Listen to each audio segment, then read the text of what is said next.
বড়বাজার থানায় বিজেপি নেতাকে আটক করা হয় এবং যাকে কেন্দ্র করে একেবারে দুন্দুমার কাণ্ড। কুশল পান্ডে তাকে আটক করা হয়, তাকে ছাড়াতে যান বিজেপি নেতাকর্মীরা এবং সেখানে বিজেপি এবং পুলিশের মধ্যে ধুন্দুমার কাণ্ড।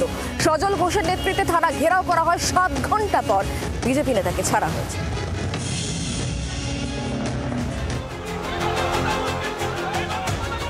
বড়বাজার থানার সামনে উত্তেজনা, বিজেপি বনাম পুলিশ কথা কাটাকাটি।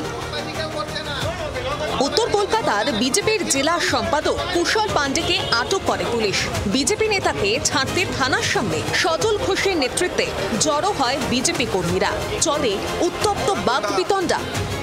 পুলিশ শেষ অবধি রাখতে পারিনি, পুলিশকে শেষ অবধি রিলিজ করতে হয়েছে গণ আন্দোলনের চাপে। হ্যাঁ, ধমকি দিয়ে আমি কত বড় রংবাজ শুনেছেন আপনারা, সে রংবাজি আমরা দেখে নিয়েছি। আলটিমেটলি ছাড়তে হবে। থানা ওকে ভিতরে 4-5 ঘন্টা ধরে ভিতরে রেখে দিয়েছেন। আবার সবাই ফোন করছেন ওসিকে, বলে না ছাড়বো না। এত কি বড় অপরাধ ছিল যে ওকে এত ঘন্টা ভিতরে রেখেছে, পুরো পার্টি এখানে এসে গেছে। আর এই পুলিশের গুন্ডাগর্দি আজকে আপনারা দেখছেন। মুখ্যমন্ত্রীর ছবি ছিঁড়ে দেওয়ার ঘটনার জেরে আটক করা হয় বিজেপি নেতা কুশল পান্ডেকে। পরে এরকম ঘটনা ফের ঘটলে পুলিশ ব্যবস্থা নেবে হুঁশিয়ারি তৃণমূল নেতা সুদীপ রাহার।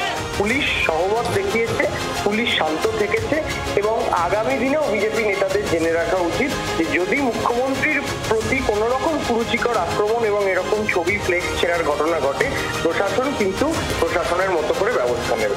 প্রায় 7 ঘন্টা পর বিজেপি নেতা কুশল পান্ডেকে ছেড়ে দেওয়া হলে শান্ত হয় পরিস্থিতি। প্রসেনজিৎ সর্দারের রিপোর্ট, জি 24 ঘন্টা।